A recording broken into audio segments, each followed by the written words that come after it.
Live from downtown Salt Lake City, this is 2 News at 9. The whereabouts of a 5-year-old girl are still a mystery tonight as her family grows more concerned. We're live from Logan with the latest on the search effort for Elizabeth Shelley. How Utahns are remembering the fallen this Memorial Day, we take a look tonight. Questions remain over another severance payout in Sandy, what council people are saying tonight, and the cost it could pose to taxpayers. That's coming up.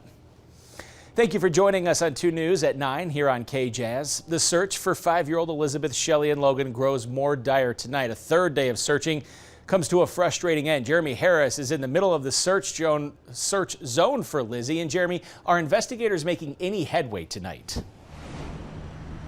Well, not that we've learned this evening, Jim. We do know their search activity has not slowed down at all. We're here at the Cache County Courthouse, and a vigil has just wrapped up, and really this was just a place where the community could come together to try and offer some sort of support for Lizzie Shelley's family. We're now going on 72 hours since she disappeared from her home here in Logan in the middle of the night. So about 100 or so people showed up here at the courthouse tonight.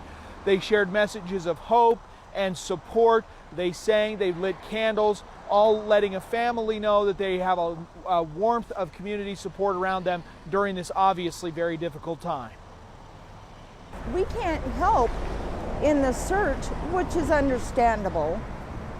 Then we've got to do something to show support of some kind for this family.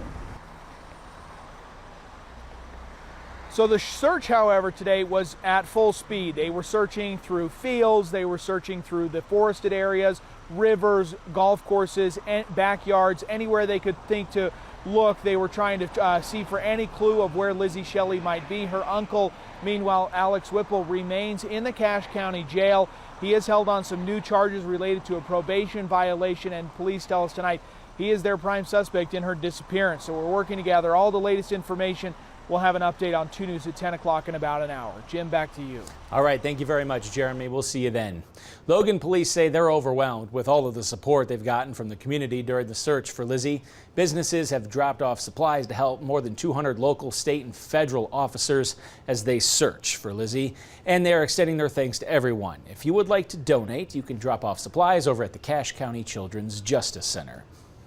And for more on this story and other big stories that impact you, be sure to stay connected with 2 News on air and on our app. You can also head on over to KUTV.com. All right, we were talking about lingering showers just a little bit ago. I think, Matt, you're saying that has kind of moved out, but... Yep, but there's always a but, right? Right. Especially with the way that this pattern's been going. We've been persistently and consistently seeing a lot of rain this spring, and I unfortunately think that could be the pattern into the next week. But as of right now, things have really calmed down over the northern half of the state. Southern half, just some lingering showers just to the west of I-15 near Cedar City. But zooming out, look what's going on in eastern Nevada. Elko and Battle Mountain dealing with some heavier thunder showers moving through. Looks like a nice line has been forming in the southern half of Idaho. But as we zoom out, big picture, this low pressure system is starting to exit. However, does that mean better weather for us? I'll let you know about that, and the temperatures, they're looking quite good. All right, thank you very much, Matt. We'll see you soon. Tonight we're learning about a life-saving rescue in Garfield County. Garfield County Sheriff's Office is thanking a beacon for helping locate the 4 stranded hikers. This beacon alerted crews that the hikers were stuck in Box Death Hollow, Slot Canyon near Escalante before being rescued last night. The Sheriff's Office says the women were unprepared for cold weather and waist-deep water in the canyon. Hypothermia was setting in before all 4 were hoisted out. No one was seriously injured. New at 9, at least 3 people are dead and at least 19 others hurt tonight after a man wielding a knife attacked commuters just waiting at a bus stop. This happened just outside of Tokyo during the Tuesday morning rush hour. We're told as many as 13 of those hurt were children. Police detained a man thought to be in his 40s or 50s. However, officers say he was stabbed himself in the neck and he has died as a result. Police are investigating a motive. Meanwhile, President Donald Trump is wrapping up his 4-day trip in Japan. The president met with newly crowned emperor at a state banquet. However, earlier in the day, Trump said he isn't concerned about the recent North Korea short-range missile test, comments which upset Prime Minister Shinzo Abe of Japan. Overall, President Donald Trump and the Prime Minister say the trip has been pretty productive. Today, Senator Mitt Romney, he took to Twitter urging everyone to pay their respects on Memorial Day. I hope we all recognize the importance of the mission of these who serve in uniform. Senator Romney mentioned Major Brent Taylor, who lost his life late last year serving his 4th deployment in Afghanistan. Cemeteries were filled with people honoring military members who died while serving across Utah today.